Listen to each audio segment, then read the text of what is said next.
subscribe to our channel and click the bell icon to get notified for new videos.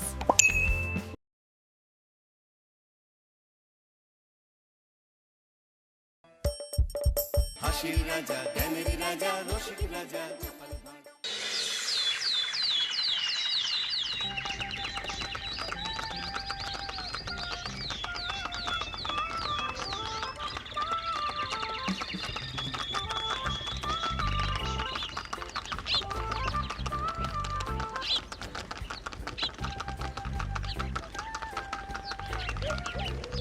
অনেক দিন পর বেশ লাগছে বন ভ্রমণ। মাঝে মাঝে কাজের ফাঁকে এইসব জায়গায় এলে মন খুব ভালো লাগে। শুদ্ধ বাতাস, মাটির সোনা গন্ধ, পাখির কলতান, আহা।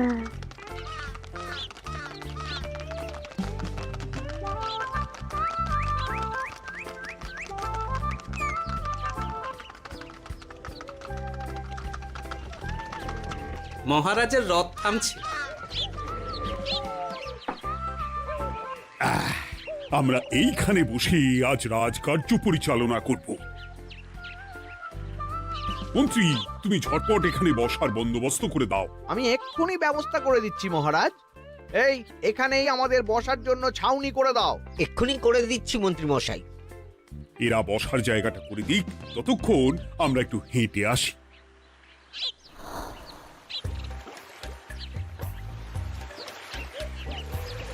সকালবেলা হাঁটা শরীরের পক্ষে খুব ভালো মহারাজ।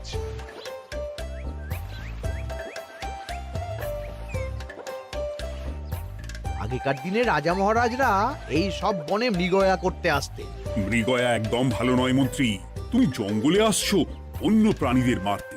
কেন মারবে? ওরা তো তোমার কোনো ক্ষতি করেনি। না, তা করেনি, কিন্তু তখন ওটা রাজা মহারাজাদের খেলা ছিল। শুনেছি আপনার প্রপিতামহ খুব ভালো বাঘ শিকার করতেন, অনেক বাঘ মেরেছেন।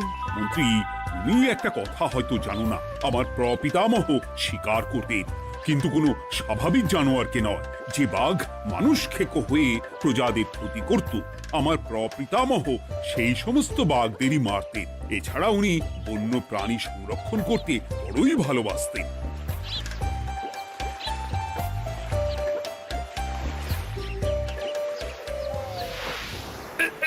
উফ, এটা আবার কি?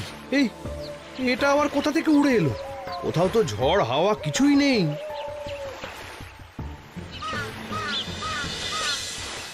একটা ধাঁধা মহারাজ, এই কাগজে লেখা। ধাঁধা? পড়ো দেখি। জোয়ার ভাটা প্রভুর খেলা, ভাটা হবে হলে বেলা, ভাটা হলেই দেখা যাবে লাল রঙের এক পাথর পাবে, নদীর ধারে গর্ত করে যত্নে সাজাই কলস ভরে, হেথায় হোথায় ছড়িয়ে যাহা অন্ধকারে জলে তাহা, ঢুকলে চক্ষু ঝলসে যাবে, হাতের কাছে ঘন্টা পাবে, ঠিক ঘন্টা বাজলে পরে পড়বে ঝরে থরে থরে, ঘন্টা যদি হয় ভুল যেন তুমি হারাবে কুল, ঠিক ঘন্টা চিনতে হলে নকশা দেখো চক্ষু খুলে, সিন্দুক দেওয়ালে হাত দাও আসল ঘটনা জেনে নাও। ওরে বাবা, খুব দীর্ঘ ধাঁধা। তা মন্ত্রী, তুমি কিছু বুঝলে? এটা একটা গুপ্তধনের নকশা। এর মধ্যে গুপ্তধন কোথায় আছে তার একটা ধারণা দেওয়া আছে। গুপ্তধন? ওটা আমাকে পেতেই হবে, পেতেই হবে। দেখি দেখি একবার কাগজটা দাও। গোপাল, কাগজটা আগে আমার হাতে দাও, দেখি ভালো করে। এখন নদীতে জোয়ার চলছে গোপাল। একটু পরেই ভাটা শুরু হবে। হ্যাঁ, ভাটা না হলে কিচ্ছু বোঝা যাবে না। এখানে স্পষ্ট লেখা আছে, ভাটা হলেই দেখা যাবে লাল রঙের এক পাথর পাবে। তার মানে আমাদের ভাটা হওয়া পর্যন্ত অপেক্ষা করতে হবে। না, সময় নষ্ট না করে ধাঁধাটার সমাধান করতে শুরু করি। ভাটা হলে একটা লাল রঙের পাথর দেখা যাবে, এই পর্যন্ত পরিষ্কার আছে। বুঝতে হবে ওর পর থেকে। পড়ো গোপাল, চলো আমরা সবাই বুদ্ধি লাগাই। নদীর ধারে গর্ত করে যত্নে সাজাই কলস ভরে। এটার অর্থ, ধাঁধাটা মাথায় বসিয়ে নিয়েছি, এবার কে কি বলবে সেটা শুনতে হবে। চলো গোপাল, আমরা ধাঁধা যেমন যেমন বলেছি তেমন তেমন ভাবেই চলি। চলুন মহারাজ, এখন আমাদের দেখতে হবে লাল পাথর। কোথায় আছে লাল পাথর? চলো চলো সবাই, চোখ কান খুলে আমরা নদীর পাড় ধরে হাঁটি। আমি একটু তফাতে হাঁটি। গুপ্তধন আমাকে একা পেতে হবে। ভাটা হলেই দেখা যাবে লাল রঙের এক পাথর পাবে। আমাকে চোখ কান খোলা রাখতে হবে। লাল পাথর, নদীর চড়ায় লাল পাথর দেখতে হবে। লাল পাথর, লাল পাথর। ওটা কি? এই তো লাল পাথর, লাল পাথর। ওরা অনেকটা এগিয়ে গেছে, ওদের আমার দিকে নজর নেই। এই সুযোগ, এই সুযোগ, একা একা গুপ্তধন নিয়ে পালাবো।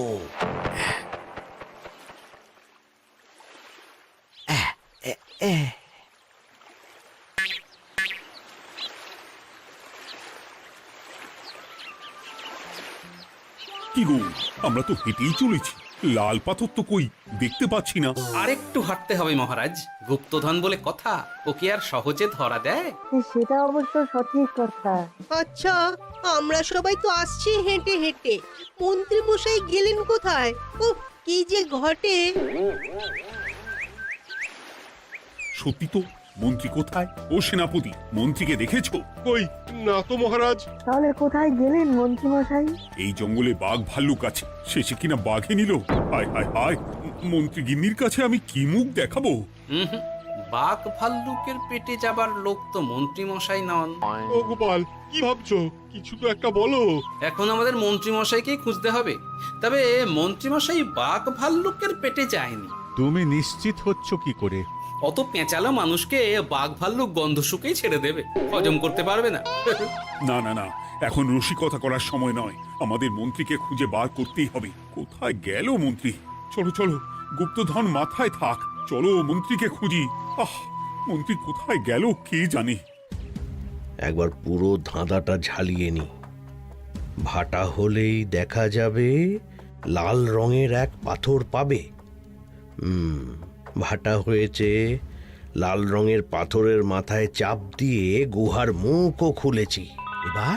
এবার নদীর ধারে গর্ত করে যত্নে সাজাই কলস ভরে। এটাই তো ঠিক বুঝতে পারছি না।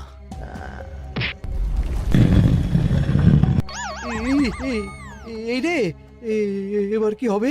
হ্যাঁ মহারাজ, কোথাও একটা আওয়াজ হলো। এই, আওয়াজটা কোন দিক থেকে হলো? চলুন সামনে এগিয়ে যাই।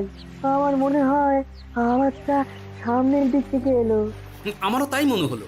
তবে কি মন্ত্রী মশাই লাল পাথরের হদিশ পেয়ে গেছেন?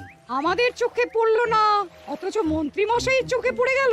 আসলে আমরা কথা বলতে বলতে গেছি, তাই নজরে পড়েনি। মন্ত্রী মশাই একা একা আমাদের পেছন পেছন আসছিলেন। উনি ইচ্ছে করেই আমাদের পেছনে পেছনে আসছিলেন। নিজে একা গুপ্তধন নিয়ে যেতে চেয়েছিলেন, এখন কোথায় আছেন কে জানে।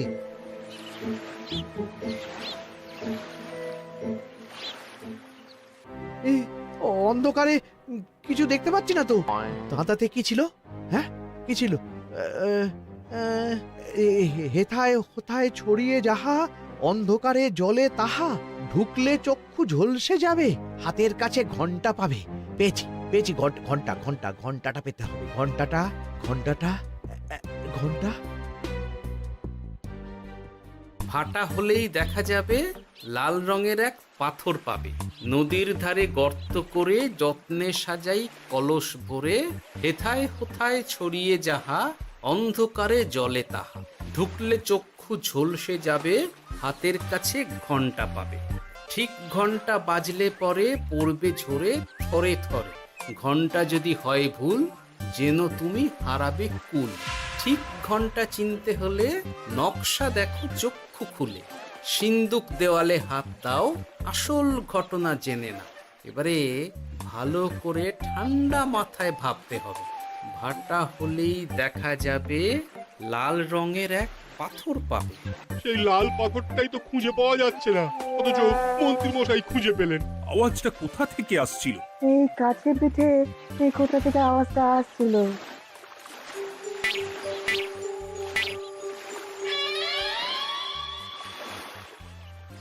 এই তো এটাই মনে হয় সেই লাল পাথর। একটু নাড়িয়ে চাড়িয়ে দেখি তো কিছু হয় কিনা।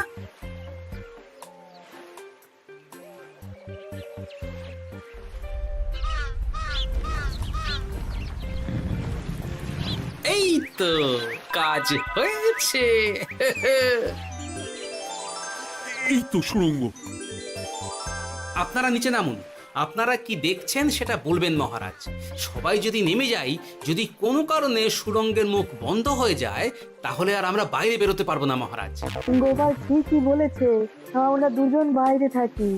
মহারাজ, আর একটা কথা, কোনো ঘন্টায় হাত দেবেন না, মনে আছে তো? ঘন্টা যদি হয় ভুল, যেন তুমি হারাবে কুল। ওরে বাবা, এই বয়সে আর কুল হারাতে চাই না।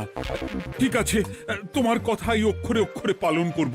দেখি এই সুড়ঙ্গে মন্ত্রীমশাইকে দেখতে পাই কিনা। চলুন মহারাজ, সুড়ঙ্গে নামি। সবাই সাবধানে নামো।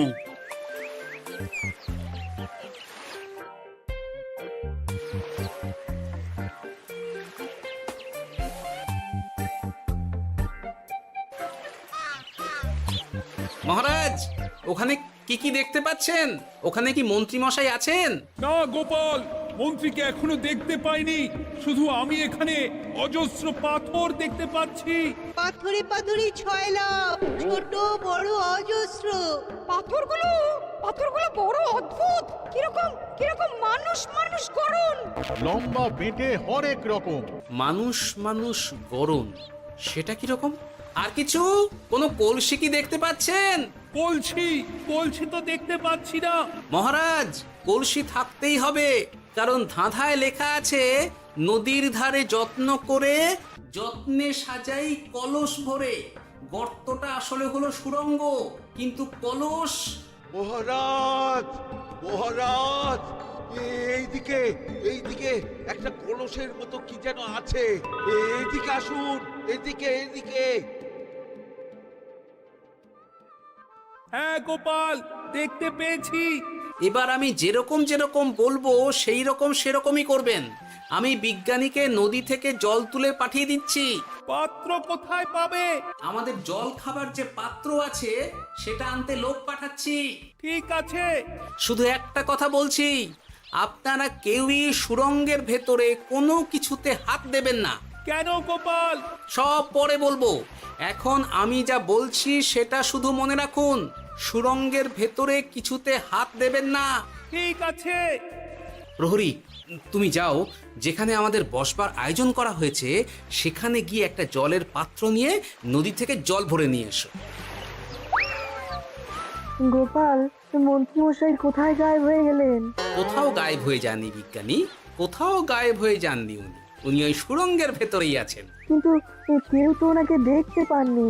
সম্ভবত পাথর হয়ে আছে। এখন কিভাবে পাথর হয়েছেন সেটা তো আমি বলতে পারবো না। সবটাই স্বপ্নের মতো লাগছে। ঠিক যেন স্বপ্নের মতো লাগছে। এই জীবনে সুড়ঙ্গ দর্শন হয়ে গেল। আমাদের পাতাল প্রবেশ। পাতালে আসিয়া আমি মনে মনে বলি, গুপ্তধর নিয়ে আমরা যেন সৎ পথে চলি। তোমার এখনো কাব্য আসছে সভাকবি? আসছে মানে কাব্যের সাথে আছে রোমাঞ্চ, করছে গা শীত, হচ্ছি আমি অধীর। মহারাজ, জল দিয়ে বিজ্ঞানীকে পাঠাচ্ছি। কি করতে হবে বিজ্ঞানীকে সব বলে দিয়েছি। তুমি ভেতরে আসবে না? আসবো ঠিক সময়ে। এখন আমি যেমন যেমন বলবো আপনি ঠিক তেমন তেমন করবেন। ঠিক আছে। বিজ্ঞানী, যেমন যেমন বললাম ঠিক তেমন তেমন ভাবে কলসিকে জল দিয়ে পরিষ্কার করবে। মনে রেখো, ধাঁধায় আছে কলসি সাজাই যতন কর। তুমি একটা কথা মনে রেখো বিজ্ঞানী, কোথাও হাত দিও না কিন্তু। ঠিক আছে গোপাল, তোমার উপস্থিত বুদ্ধির তুলনা নেই। আমি যাচ্ছি গোপাল। সাবধানে সাবধানে। মহারাজ, বিজ্ঞানী যাচ্ছে। সাবধানে নামো, সাবধানে। মহারাজ, কলসিটা কোথায়? ওই তো, একটু সাবধানে যাও।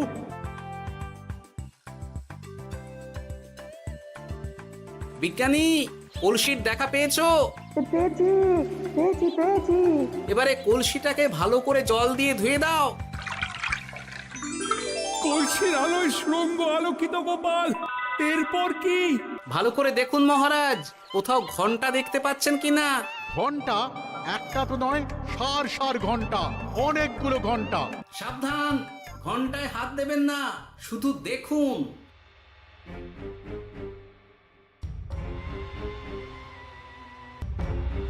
মহারাজ, আমরা গুপ্তধনের খুব কাছে চলে এসেছি। তাই নাকি? কি মজা, কি মজা! এবার খাবো ক্ষীরের গজা। আহ সভা কবি, চুপ করো, এখনো আমরা গুপ্তধন পাইনি।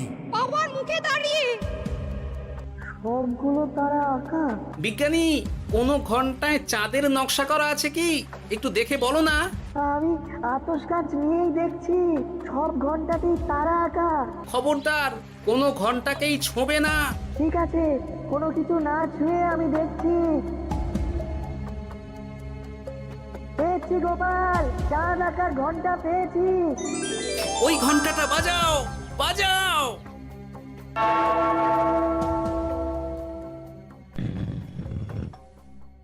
গুপ্তধন পেয়েছেন মহারাজ? বাঁচাও, বাঁচাও, বাঁচাও! বাঁচান মহারাজ, বাঁচান! বিজ্ঞানী, মন্ত্রীর গলা পাচ্ছ না? মহারাজ, আমি পাথর হয়ে আছি, আমাকে মানুষ করুন মহারাজ। তুমি তো মানুষই ছিলে, হঠাৎ করে পাথর হলি কেন? মহারাজ, গুপ্তধন পেয়েছেন? পেয়েছি, তার সাথে মন্ত্রীকেও পেয়েছি। মন্ত্রী এইখানে কোথাও পাথর হয়ে দাঁড়িয়ে আছে। দাঁড়ান মহারাজ, এবার আসছি। সাবধানে এসো। আমি ভেতরে যাচ্ছি, বুঝলে? যদি কোনো কারণে দেখো পাথরটা গুহার মুখটা আটকে দিয়েছে, অমনি তোমাদের কাজ হলো পাথরটাকে ছুঁয়ে ফেলা, বুঝলে? ঠিক আছে গোপাল দাদা। আমার মনে হয় বিপদ আর কিছু ঘটবে না, তবুও সাবধানের তো মান নেই। ঠিক আছে, তুমি নিশ্চিন্তে ভেতরে যাও। বাঁচাও, আমাদের বাঁচাও, আমাদের সবাইকে মানুষ করুন। আমাকে মানুষ করুন মহারাজ। আপনাকে তো মানুষ করা হবে মন্ত্রী মশাই। আগে বলুন, আপনি পাথর হলেন কি করে? ও, মনে পড়েছে, ধারার শেষ লাইন, সিন্দুক দেওয়ালে হাত দাও, আসল খবর জেনে না। সত্যি গোপাল, তুমি না থাকলে এই এত কিছু আমাদের সবার কাছে অজানাই থেকে যেত।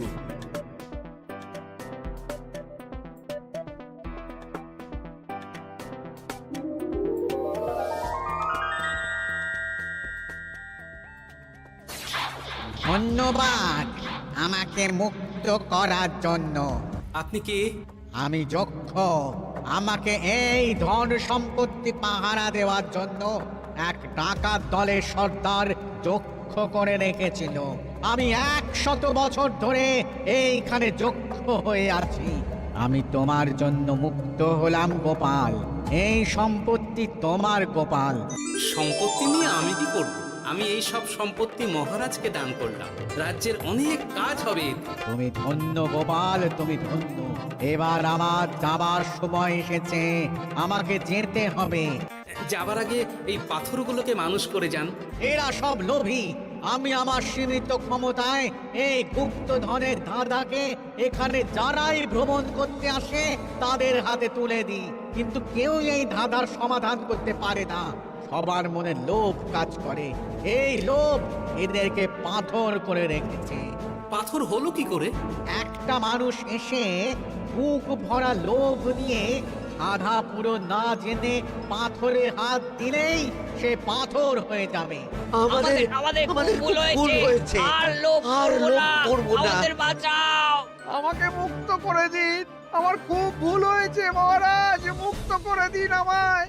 তুমি এখানে আগে এসেছিলে, তাই তো আগে এসে ভাবলে নিজেই একা একা গুপ্তধনকে হরপ করে দেবে।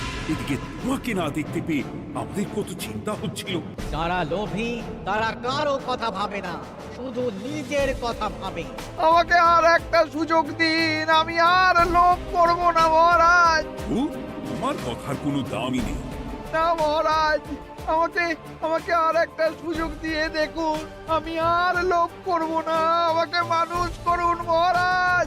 আমাদের সবাইকে মানুষ করুন, দয়া করে মানুষ করুন। যক্ষরাজ, এদের আপনি ক্ষমা করে দিন। ঠিক আছে, তোমাদের আবার মানুষ করে দিচ্ছি।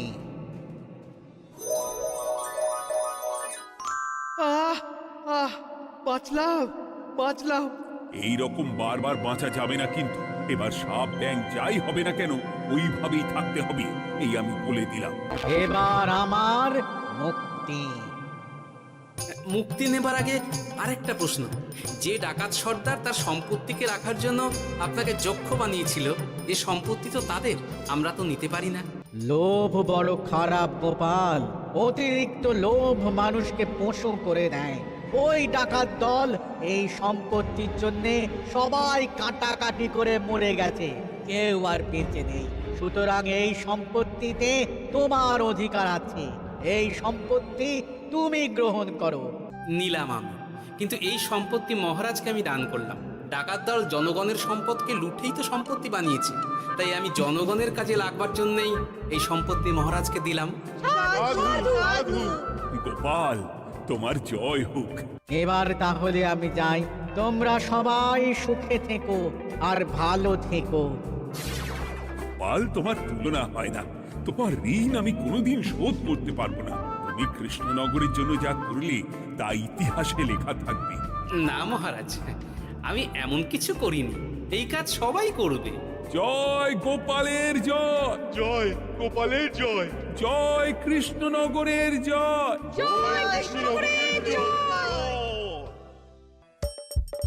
হাসির রাজা জ্ঞানের রাজা রসিক রাজা। Subscribe to our channel and click the bell icon to get notified for new videos.